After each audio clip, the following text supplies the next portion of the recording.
n'abanyisirayeli barasa kabisa n'ubwiyorobetse abafarisayo ngaha mu Burundi bariho bigeza nk'abafarisayo neza kuri Yesu hajya muraze mu butare ingwano hagiriyo muraze hajya ingwano turiko turagwana muri kya gisata c'ubutare bavuga ngo narabinjiriye mu masahani. Ibe vyiza banywanyi bacu mubana natwe mu makuru n'ibiganiro dutambutsa kuri no chaîne yacu ari nayo yanyu ya YouTube Shiramatiko TV. None n'umwanya makuru ageze ko ari karagaruka ko cane irya nino ngaha mu gihugu c'u Burundi aho tubabwira biriko biravugwa cane mu birabana n'umutekano, bivugwa muri politike, bivugwa mu birabana n'agateka kazina muntu mu ntwari bereye ndetse n'ibindi byose mwa mwanyegejwe biriko biragaruka ko cane irya nino ngaha mu gihugu c'u Burundi. Muri ano makuru rero tugiye kubabwira amakuru yihuta cane ahejeje kudushikira, amakuru agiye gushamikira ku ngingo nkuru zikurikira. Muri ano makuru turaza kubabwira yuko bamwe mu bafatanywe igitoro ca Shabani nimubona, nukuvuga kuri ya dosiye tugize iminsi turababwira, bamwe bahejeje gushitswa mwibohero rikuru rya Muyinga. Muri ano makuru turaza kubabwira benshi bariko barafatwa bazira icyo gitoro kicuruzwa mu kinywabi, no kuvuga ko ari igitoro gisanzwe kirangurirwa hanze y'igihugu kikarangurwa na bamwe mu bihangange mu butegetsi bwa CNDD FDD rwihishwa, maze bakaza kukigurisha ku mafaranga y'umurengera wo kuri ubu ngubu. Kuva Shabani nimubona yafatanwa igitoro, idosiye yiwe ibandanije gukomera cane, dosiye bivugwa yuko yageze no hejuru mu nzego zikomeye, ko President Evariste Ndayishimiye ari we ayifite mu minwe. Kuri ubu ngubu bamwe mu bariko baravugwa muri iyo dosiye y'icyo gitoro gisanzwe kimwe nyine gikurwa ku masitasiyo ya essence maze kikajyanwa mu kinyegero maze kikagurishwa mu kinywabi ku mafaranga y'umurengera, aho President Evariste Ndayishimiye yumvikanye ariko aridogira bamwe mu ndongozi ndetse n'abandi bategetsi bakomeye cane kuba batanyweshereza kuri station za essence zisanzwe zizwi kubera ko bafise isoko ryo mu kinywabi icyo gitoro bajya kukigurira ko ngo nta vewiti wasanga itondeye igitoro kuri station. Muri ano makuru rero turababwira ko bamwe mu bariko baravugwa muri iyo dosiye babahejeje mwibohero rya Muyinga. Muri ano makuru turaza kugaruka ku makuru mashasha nyine twahejeje kumenya kuri ivyo vyose. Muri ano makuru kandi turaza kubabwira ku makuru ateye ubwoba ariko aravugwa cane ku bijanye n'urukurikirane rw'intambara y'ubutare iriko irabera ikabarore. Ubwicanyi bwateguwe ni ibintu bikomeye cane, n'amatohoza ari mu bice bine. Muri no nkuru turaza kubabwira igice ca mbere kubiriko biravugwa biteye ubwoba, ico bikoze nk'intambara y'ubutare ndetse n'igitoro ishobora gutuma ibintu bibandanya kumera nabi cane. Turaza kubabwira abategetsi bakomeye cane baba bagira ngo bicwe ndetse n'ibindi bintu bikomeye cane biriko biraba ku ntambara ikomeye cane irimwo kuba mu gisata c'ubutare, aho ibintu bibandanije kumera nabi. Turaza kubabwira ati ni kubera iki hari umunyagihugu aheruka kugandagurwa, kubera iki hari abahagaritswe n'iperereza, ni kuki catumye abavugwa muri ubwo bwicanyi badahagarikwa bose. Mbega hoho ubwo bwicanyi bwateguwe gute, bwateguwe na bande? Turaza kubabwira indwano zikomeye cane ziriko zirahuza bamwe mu barwizatunga basanzwe bimba ubutare ndetse n'abategetsi bamwe na bamwe mu Burundi. Tubibutse yuko ku muzi wa Perezida Evariste Ndayishimiye yatanguye yugara amwe mu mariba ibihangange vyahora bikuramwo amafaranga, abariko badashaka ko Neva azobandanya n'ikindi kiringo ciwe ca kabiri mu mwaka wa 2027 ngo babahera kuri ivyo ngivyo bamurwanya, kuko babona yuko Neva asa nkaho yabahemukiye ku bwa Nkurunziza, ngo bakaba bakora ico bashatse bagakuramwo n'urwunguko rukomeye cane. Ariko kuri ubu ngubu Neva ngo ibintu byose ashaka kuvyishirako ngo bibi vyiwe, bariko baramurwanya. Rero kuri ubu ngubu intambara ziriko zirarwanirwa mu bijanye n'ubutare ndetse n'igitoro. Muri ano makuru turagenda turagaruka kuri byinshi biriko biragaruka ko cane kuri izi ntambara ziriko ziraba mu gisata c'ubutare ndetse n'igitoro. Ibi n'ibindi tukubwiye mfunyapfunyo turaza kugenda turabigaruka ko mu buryo bw'idonido twabiguteguriye. Ubaye utarafyonda kuri sabone canke se subscribe wabanza ugafyonda ko kugira ngo uzurabana natwe mu nkuru n'ibiganiro twama twatambukishije kuri mbonesha kure mukunda muri benshi Shiramatsiko TV. Nguko nari mbejeje kubikubwira, reka dutangurire ano makuru yacu kuri ino nkuru. Urukurikirane rw'intambara y'ubutare Kabarore, ubwicanyi bwateguwe, aho nyine twabwiye yuko mu matohoza twakoze tugiye kuyabaha mu bice bine. Muri no nkuru turababwira igice ca mbere kibiriko biraba mu ntambara y'ubutare, maze tugaruke tunababwira kuri ya nkuru ijanye n'igitoro cafatanywe umushingamateka Shabani nimubona. Hatanguye kwigaragaza ubugizi bwa nabi harimwo kugandagurana mu butare buriko bucukurwa i Kabarore mu Kayanza. Izo ni ingaruka mbi z'ivyo tumaze gushikirizaho. Twatera kamo ko iryo cukurwa ryabamwo umuco.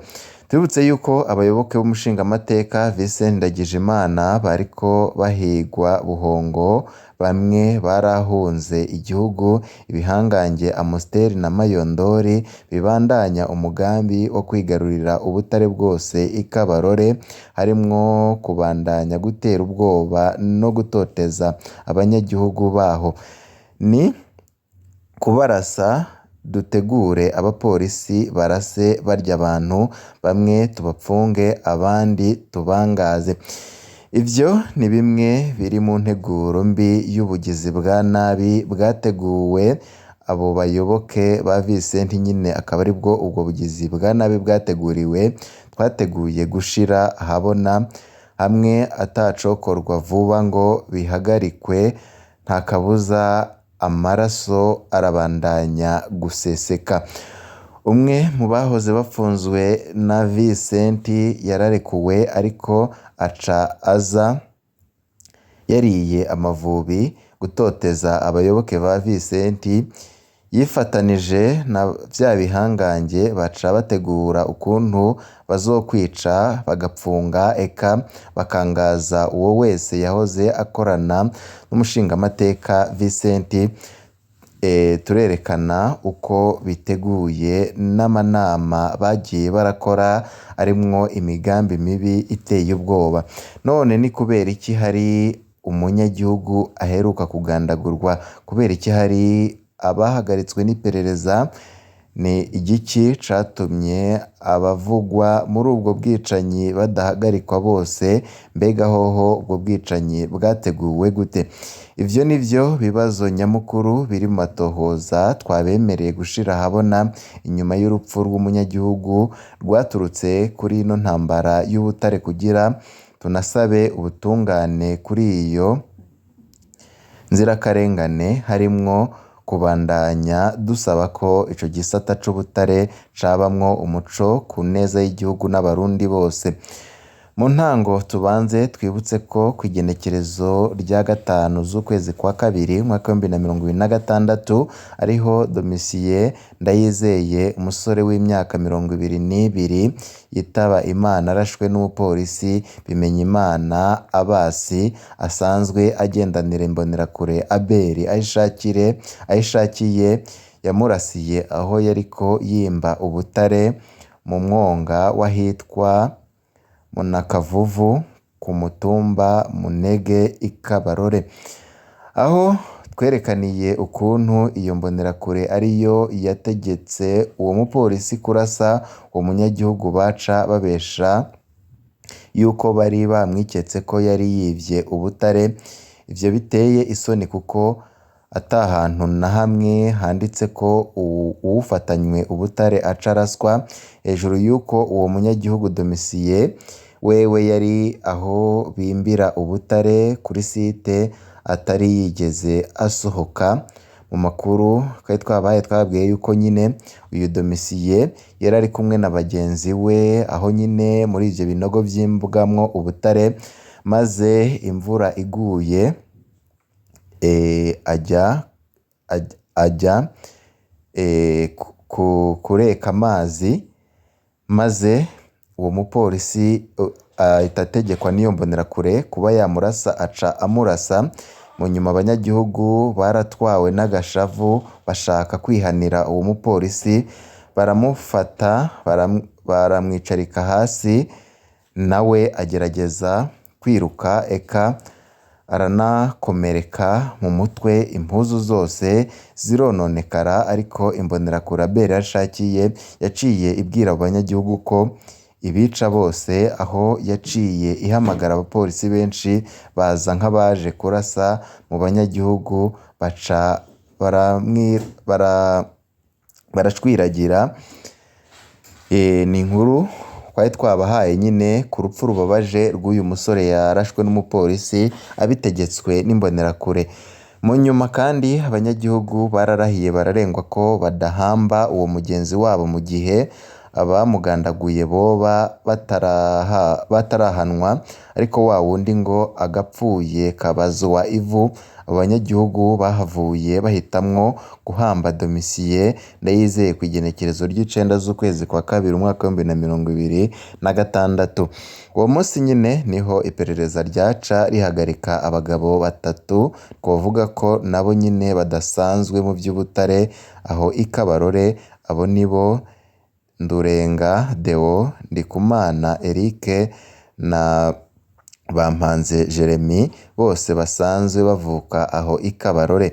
Gushika ubu bose bapfungiwe ku cyicaro gikuru c'iperereza i Bujumbura, aho bariko babazwa ku rupfu rwa wa munyagihugu Domitien Ndayizeye. Ariko hano abanyagihugu baribaza impamvu abakozi b'iperereza bahagaritse abo batatu gusa, mugabo ntibahere kuri wa mupolisi Bimenyimana Abasi yarashe uwo munyagihugu co kimwe n'imbonerakure Abel Yashakiye yahaye itegeko uwo mupolisi ryo kurasa, naho bisiga ubwenge ukuntu umunyagihugu w'umusivile aha itegeko umupolisi ryo kurasa, nawe agaca agirwa ko akabikora.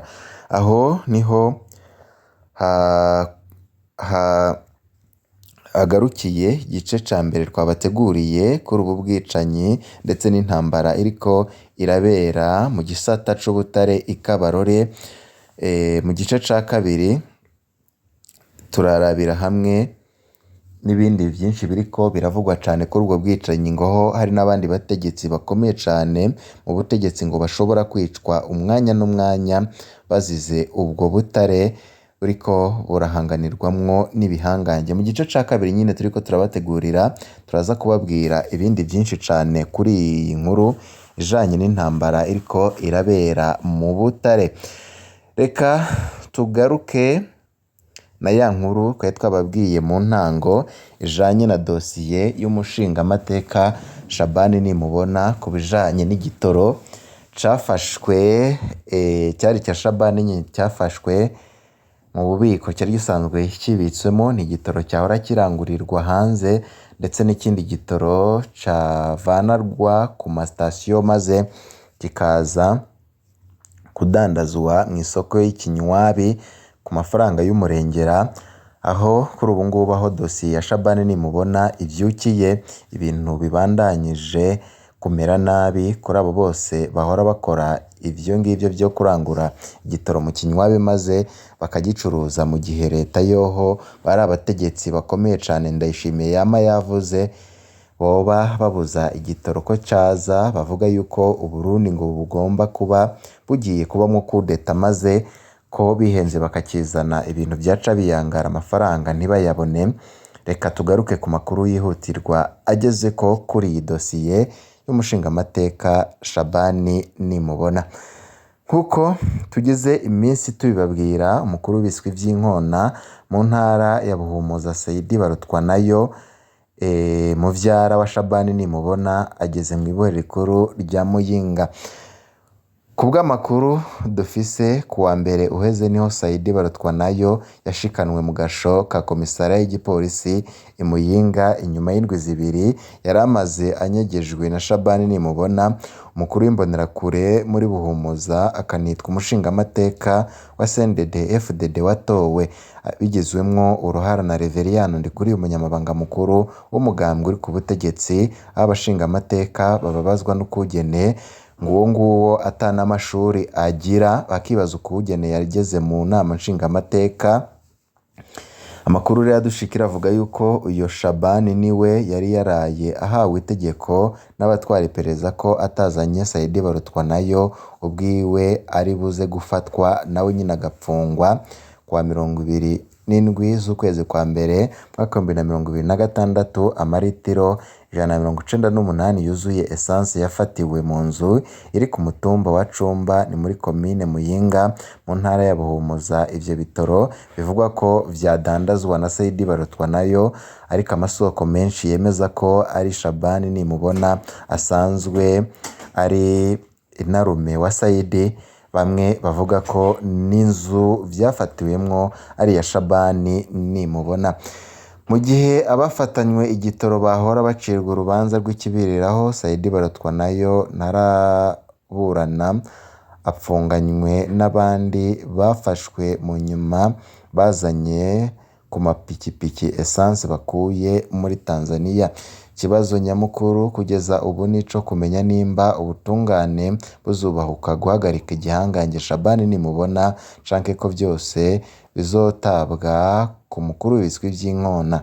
Igitoro kimaze gufatwa Shabani Nimubona yagerageje gutera ubwoba komiseri Placide Irakoze atwara igipolisi muri komine Muyinga amubwira ko ategerezwa kumugarukanira igitoro atari gutyo ngo bazoraba umugabo uwo ari we. Shabani Nimubona yaramaze imyaka ategeka abategetsi bose b'Imuyinga nawe agakora ivyo yishakiye vyose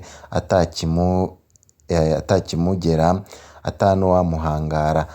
Hari akaririmbo ka Lion Story kavuga ngo rekura iyo ntama igihe Mutama Mbonimpa apfungwa muri 2014 twese twarasemera duti imyangazi koma akaruru none iyo hafashwe umukuru w'ibiswi vy'inkona ibiswi navyo bibwirwa gute ngo zwiragire canke bano bagure ico bikoze. Igiswi gikuru kirashobora kuzira umurimo cari catumwe n'inkona yiganje Imuyinga. Iyi dosiye igeze bivugwa yuko ari dosiye ikomeye cane Ndayishimiye yajeje gushikamwo, aho amakuru adushikira avuga yuko Ndayishimiye yavuze yuko ata muntu n'umwe akomeye ashobora kureka kuri dosiye y'igitoro, ngo ntago abo bose baruta Bunyoni, ngo ntago baruta n'abandi bategetsi bakomeye bapfunzwe bazira kuba ari abansi b'igihugu bashaka ko Neva atembagazwa ku butegetsi.